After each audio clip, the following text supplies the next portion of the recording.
दोस्तों कैसे हैं आप लोग। उम्मीद है अच्छे ही होंगे। न्यूज़ देख रहे थे आप लोग ना, और इंस्टाग्राम पे भी अपडेट हो रहे थे। सब लोगों को लग रहा था कि अब तो तमिलनाडु की राजनीति पूरी बदल देंगे।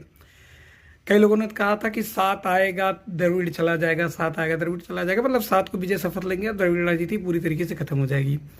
न्यूज अपडेट में देखने के बाद यही लगा है कि विजय को समर्थन के लिए चाहिए पूरे 11, मतलब 118 जो उनकी मेजोरिटी है वहां तक पहुंचने के लिए विजय को चाहिए 11 विधायक।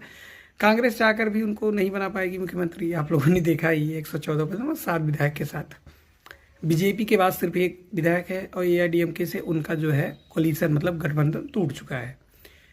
पूरी तरीके से खिचड़ी हो चुकी है। मतलब अगर डीएमके और एआईडीएमके एक भी साथ आए तब भी वो गवर्नमेंट नहीं बना पाएंगे। मतलब अगर तमिलनाडु देखा जाए तो इस समय अपने सबसे खराब राजनीति स्तर को देख रहा है। एक हीरो बनाने के चक्कर में जो दो विलेन वो पैदा कर रहा है वो कौन है किसी को पता नहीं। चलिए बच्चों थोड़ा सा बात करते हैं द्रविड़ राजनीति। द्रविड़ राजनीति है क्या? अगर बात करें तो द्रविड़ राजनीति है 1916 में चालू हुए अधिकार यात्रा से। किसी लोगों ने कहा अधिकार पार्टी बनी, किसी ने कहा ब्राह्मण खिलाफ आंदोलन चलाओ, सब ने कहा कि विजय जीते हैं तो द्रविड़ राजनीति खत्म हो जाएगी। तो जरा बताइए, जैसे ही थलपति विजय चुनाव जीते सबसे पहले किसके सामने नतमस्तक हुए?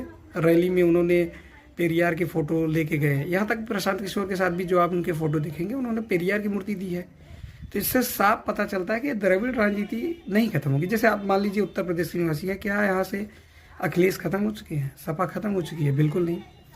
क्या आज भी अगर देखा जाए तो बिहार से आप कह सकते हैं लालू खत्म होगा। अगला चुनाव जैसे ही आएगा हम कहेंगे कि जंगल राज था, ये राज अच्छा है। मतलब हम भूलेंगे नहीं कि हम किसको लाए हैं, हम किसको हटा के आए हैं। ये चीज़ हमेशा हम याद रखते हैं, यही हमारी खराबी है।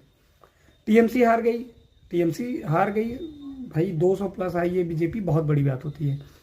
लेकिन क्या आप लोगों ने सोचा है कि टीएमसी हार गई तो टीएमसी खत्म हो जाएगी? बिल्कुल नहीं भाई। सिर्फ मात्र 32 लाख टोटल वोट से हारी है। तो समझ सकते हैं कि 2-3 कॉन्स्टिट्यूएंसी के अगर वोट मिला दिए जाए तो 32 लाख हो जाएंगे। या तो बीजेपी ये करे कि वेस्ट बंगाल ईस्ट बंगाल फिर से एक बना दे, उसी में असम वाले पार्ट में जोड़ दे, वो बात की बात है। तो कोई राजनीति खत्म नहीं होती है। कम्युनिस्ट हमारे देश से खत्म नहीं हुई है। अगर किसी को लग रहा है कि केरला में कम्युनिस्ट हारने के बाद पूरी तरीके से खत्म हो चुके हैं, तो खत्म नहीं हुए हैं भाई। कहीं ना कहीं से वो फिर आएंगे।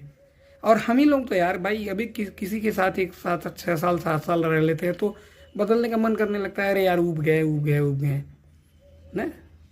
तो किसी पर की राजनीति खत्म नहीं हुई है। जो ऊल जलूल की बातें सोशल मीडिया पे चल रही है कि कांग्रेस ने डीएमके को धोखा दिया, इसने उसको धोखा दिया, ये हम लोगों से टीआरपी बटोरा जा रहा है। हम लोग बैठे हैं, मैं भी वीडियो बना रहा हूँ, मेरी भी वीडियो आप लोग कई लोग देख रहे होंगे। हम लोग आधी अधूरी जानकारी के साथ कूद जाते हैं मैदान में, बहस का हिस्सा बना लेते हैं अपने आप को। लेकिन सच्चाई यही है कि बहस का हिस्सा तभी बनना चाहिए जब पूरी जानकारी हो ना। गांव में कहावत कही है, अधकल गगरी छलकत जाए, वही हाल है पूरे उत्तर प्रदेश बिहार का। तो माना जाए यही है, अधूरे ज्ञान के साथ राजनीति करना, जहां मौका मिले वहीं हक दो।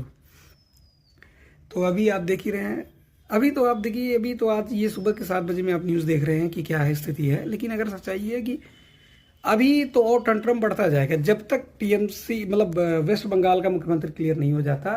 तमिलनाडु के राज्यपाल इतना जल्दी नहीं क्लियर करने देंगे भाई, क्योंकि बीजेपी चाहेगी जो तमिलनाडु में सरकार बने उनको पावर हाथ में रहे। तो थोड़ा बहुत तो राज्यपाल का जो गवर्नर कहे जाते हैं उनका प्रेशर जरूर रहेगा।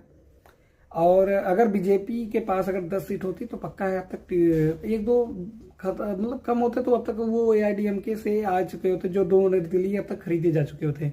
लेकिन बीजेपी के पास सिर्फ एक विधायक है, तो उसके ऊपर प्रेशर बहुत रहेगा कि कैसे जुगाड़ करे। 11 विधायक बहुत बड़ी बात होती है। To confirming 11 MLA for majority it totally problem for BJP. एक अच्छा वर्ड कह सकते हैं कि आज पहली बार भारतीय राजनीति में ऐसा देखने को मिल रहा है कि केंद्र सरकार इतनी मजबूत होने के बावजूद अपना सरकार नहीं बना पाएगी। विरोधी दल चाहकर भी एक साथ नहीं आ सकते, क्योंकि उनको फ्यूचर में उनके पैर पे कुल्हाड़ी मारने जैसा हो जाएगा। तो मुझे तो लग रहा है कि टीवीके और डीएमके आ जाएगी एक साथ और द्रविड़ राजनीति को एक नया हवा मिलेगा। तो द्रविड़ राजनीति खत्म नहीं हुई है। द्रविड़ राजनीति पिछले दरवाजे से घुस के अब नए तरीके से अपना रूप दिखाएगी। तो बाकी आप सभी का धन्यवाद। और जो भी अपडेट है मेरे चैनल के साथ जुटिए, शाम तक आपको कुछ और नए अपडेट देने में